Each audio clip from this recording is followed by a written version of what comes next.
Hi guys, it's Ty and welcome back to my channel.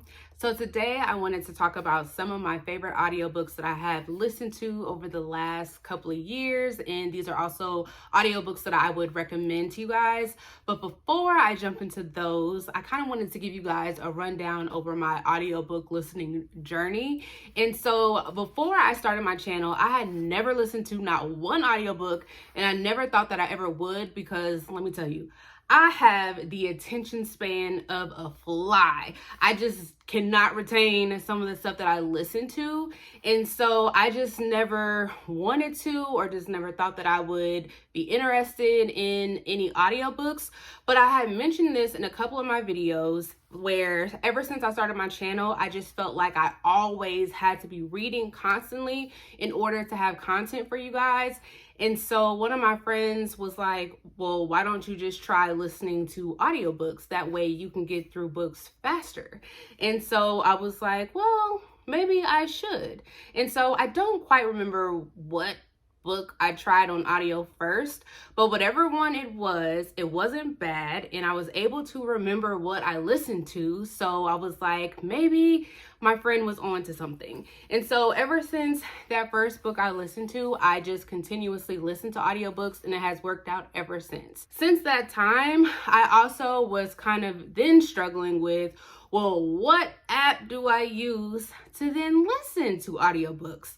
So then I went through not a ton of apps. I started off with Scribd, and that wasn't bad, but it was kind of weird because at the beginning of the month, or like right when like your subscription period like started, it would give you all of these new books to listen to, and I would have like all of these great options. But then because I was listening to them so fast, like right in the middle of the month, it all of a sudden all of those options would disappear until like your subscription cycle would renew for the month. I don't know, it was weird. And so then all of those options would appear again. So I didn't like that. So I was like, well, that's not working. So then I switched over to Audible, and that was a little bit more expensive, and you only get the 1 credit. And so the 1 credit you could spend on like a new release or something. And then once you use up that 1 credit, then you would have to just search through like their free options, which was stuff that I didn't really want to listen to. So I was just waiting until the next month rolled around so I can get my other credit, or you would have to, spend extra money for the books that you would want to listen to, and I wasn't doing that. And so then finally I had heard about Libby, which is the app you can use through your library to listen to audiobooks. The only thing with Libby though is that you will be put on these long waiting lists for books. And you know what? I was fine with that because your girl is cheap. And if it's free and all I have to do is just wait, I'm fine. Because in the middle of me waiting for the books that I really want, I will just find something that I want to read that I can listen to right now until the thing that I'm waiting for becomes available. So the thing that I use right now to listen to audiobooks is Libby. I just refuse to pay for audiobooks when I can just wait patiently for the books to come through Libby. So another thing with the audiobooks is I tend to listen to a lot of my mystery thrillers on audio. For whatever reason, I can just fly through those really quickly on audio. Those are what I just gravitate to on audio. I don't know why, but I just love to listen to those on audio. Another thing I listen to on audio a lot are like romance or just anything fiction. I will just get those on audio. What I tend to stay away from on audio is fantasy books, especially if it's the first book in a series. I have to read that physically. I get lost in the audiobook because it's too much world building. It's confusing with all of the names. I just have to read it with my eyeballs. I don't know why that is. I know some people can do it. I can't. So I just have to, at least if it's the first book, maybe the second book in the series, I have to read those physically first. But if it's like the third, fourth, fifth book in the series, I will go ahead and listen to it on audio, because at that point I'm already familiar enough with everything that's going on, then I can just listen to it on audio. Another thing that's kind of hard for me to listen to on audio is nonfiction. The only reason why I say nonfiction is difficult for me is because I like to annotate those kind of books, and it's difficult for me to do that with audiobooks is because when I listen to audiobooks, I'm usually doing something. I'm doing something around the house. I am cooking. I'm physically doing something. So when I'm annotating books, I'm literally sitting in one spot with the book open and I'm able to annotate it. But when I'm listening to audiobooks, I'm doing something. So if I know I'm reading something like nonfiction, or I know I'm going to be reading a book that I want to annotate, I can't listen to it on audio because I know I'm going to be doing something. Also, with audiobooks, I cannot, and I think I'm the only one that is like this. I can occasionally, but 9 times out of 10, I cannot drive and listen to audiobooks. My mind just wanders when I'm in the car. I love listening to music when I'm in the car. I can even listen to podcasts when I'm in the car. My mind can wander and come back to a podcast, no problem. But when I'm listening to a book, like, your mind can't really wander and come back. I hate when I have to rewind and try to figure out where I was in the story because my mind has wandered off. I hate that. So I cannot listen for at least long stretches of time to an audiobook in the car. I can't. Maybe for a little while, or if I'm listening to it with somebody and we can like talk about it. But if I'm by myself trying to listen to an audiobook in the car, it's a no-go, because I'm going to tell you right now, I'm probably thinking about 20 other things and not what that audiobook is talking about. So that's all that I have to say about my experiences with audiobooks. But I have found a few favorites in there, and like I said, these are going to be ones that I would recommend. I have about 9 that I'm going to talk about, and they are grouped off in little categories because some of the things that I like in these audiobooks are based off of like the different elements within the audiobooks. And I'm not going to go into a lot about the plot. I'm just literally going to talk about what about these in the audiobooks drew me to them and why I would consider them like a favorite, or why I really like them and why I would recommend them to you guys.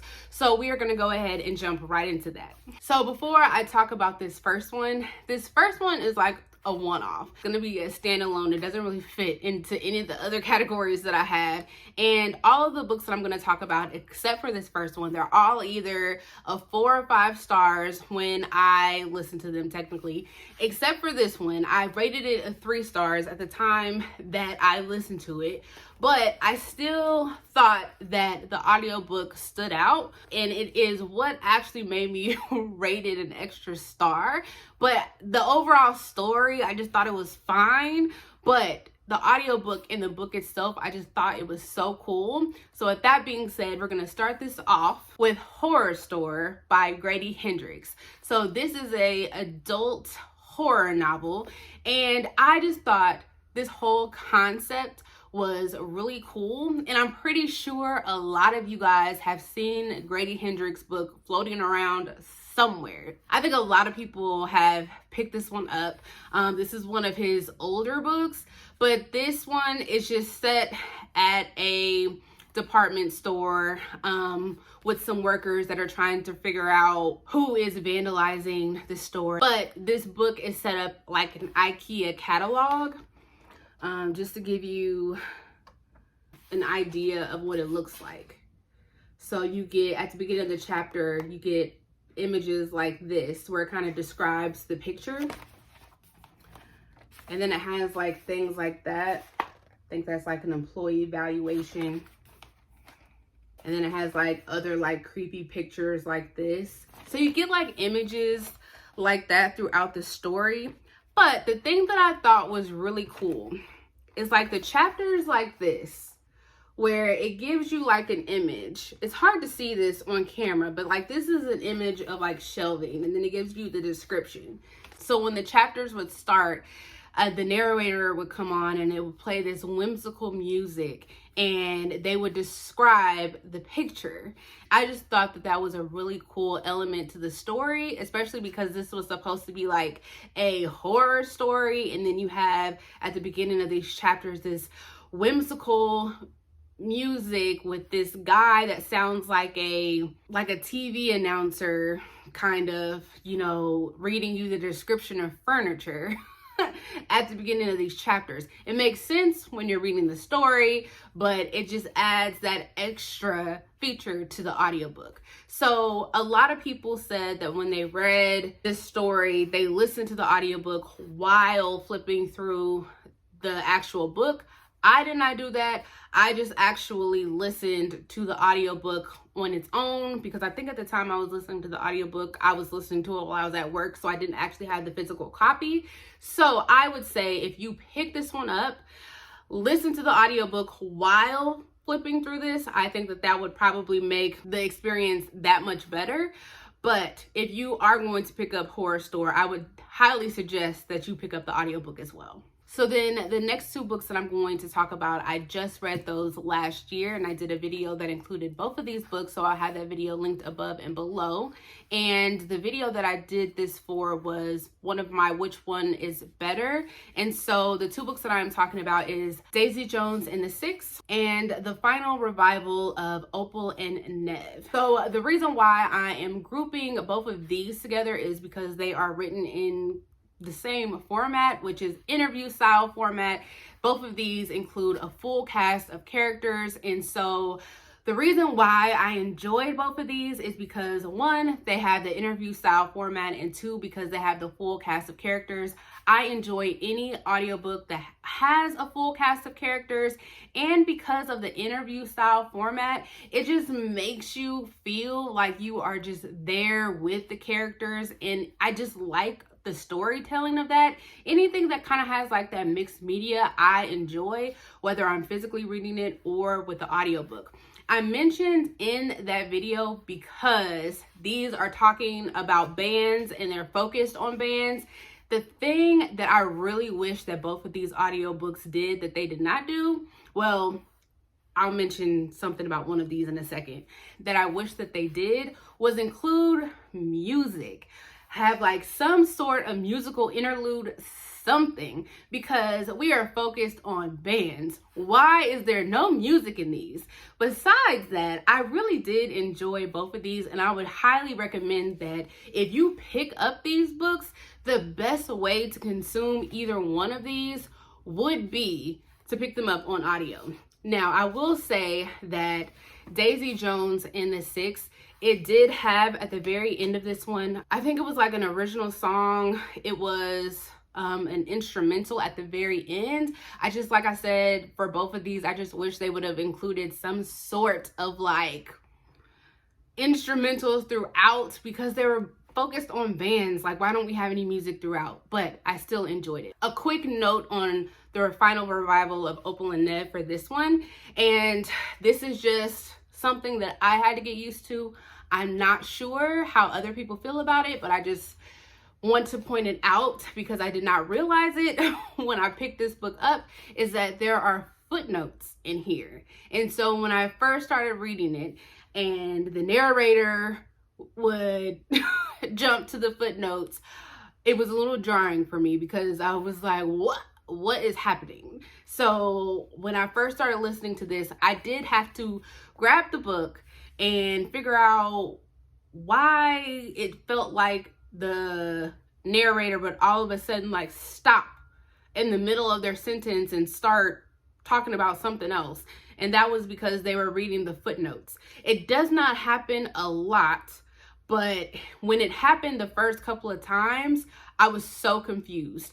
If you are somebody that reads a lot of books that has footnotes in there, probably won't bother you. But if you are someone that is like me and you don't read a lot of stuff that has footnotes, or you don't listen to a lot of things that have footnotes in there, know that that's going to happen. I think that the narrators did a really good job when it came in there to not make it confusing. I think once you get used to it, it's fine. But the first couple of times it happened, I was like, whoa, but I still really enjoyed listening to this on audio. Then the next couple of books that I really enjoyed. Now, if you watch my channel, you know that these books were coming up. Well, these next two books were coming up, but I have a third one that I included in here too.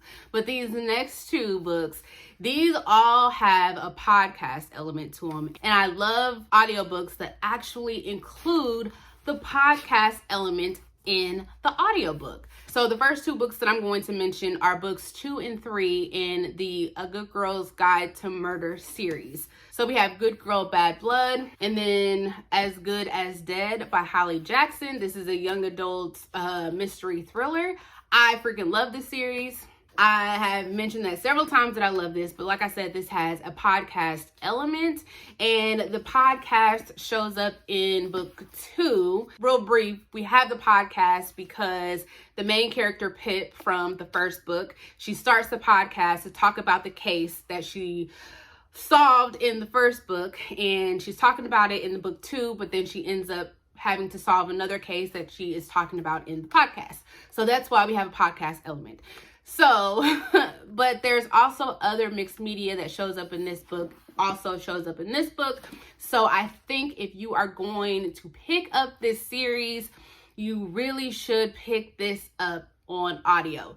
The reason why I just didn't say check out the whole series is just in full transparency. I did not check out book 1 on audio. So I just didn't want to say check out the whole series because I didn't check out the first one on audio. I just did books 2 and 3. So just to be fair to you guys and to myself, I just included books 2 and 3. This one not only has the podcast elements in here, it also has, if you don't know, it also has like diagrams. Probably doesn't make any sense if you've never read the book, but like images, things where Pip is trying to solve another case. So once again, it would make more sense if you are going to pick up these books and listen to them on audio.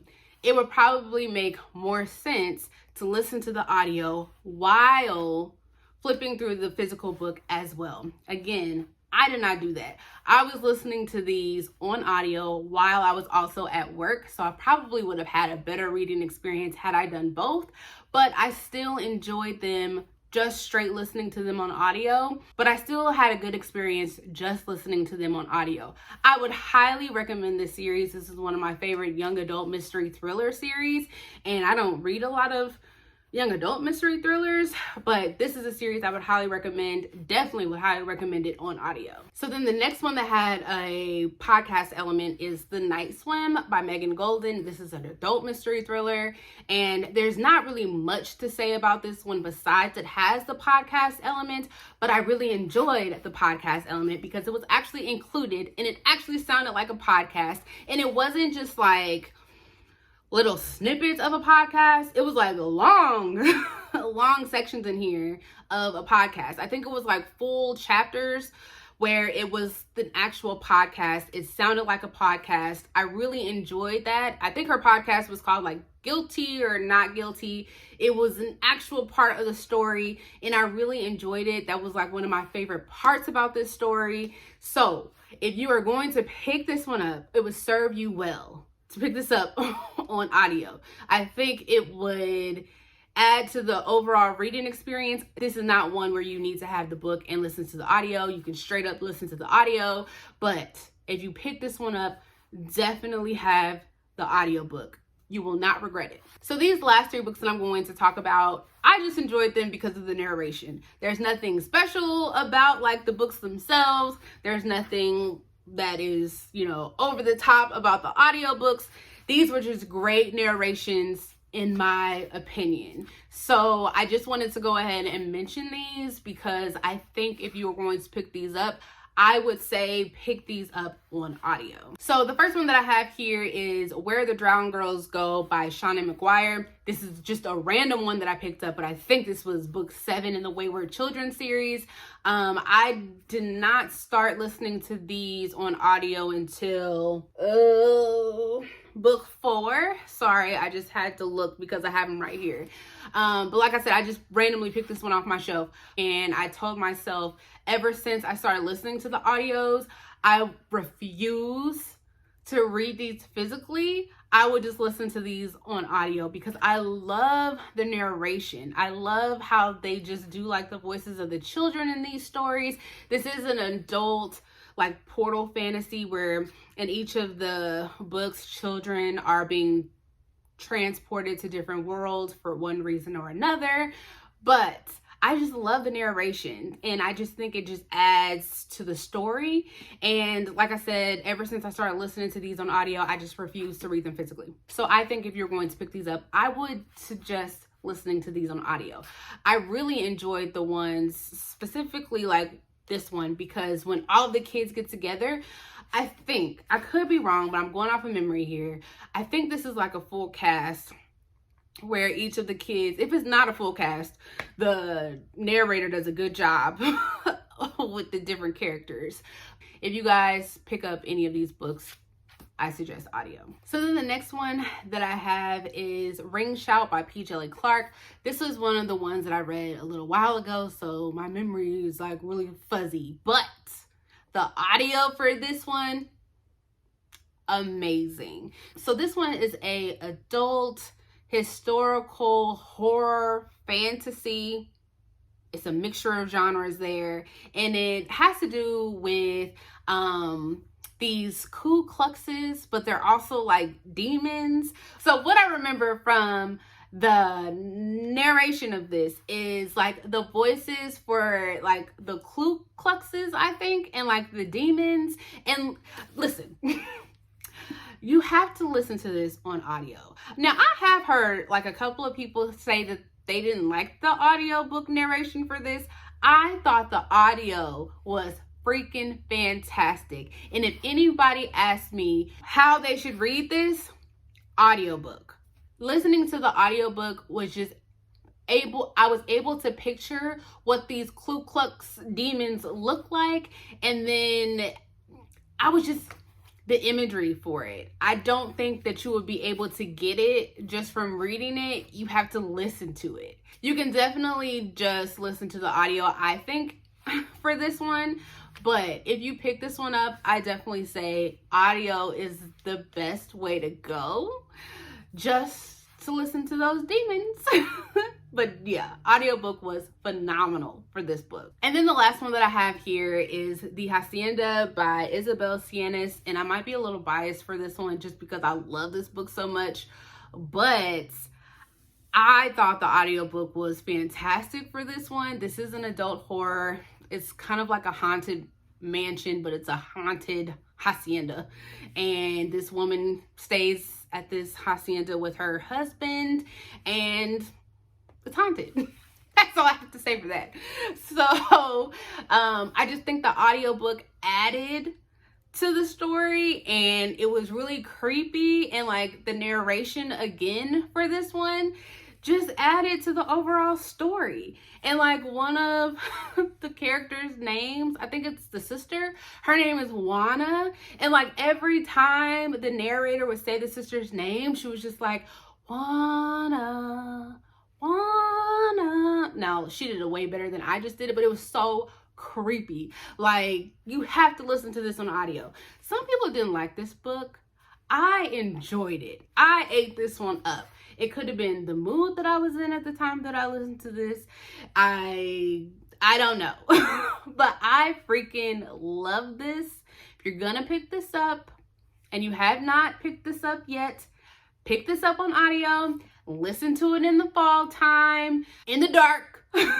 You will love this. I highly recommend this on audio. So that is all that I have for you guys. And if I have any reviews for these, I will have those linked down below. So I will see you guys next time. Bye.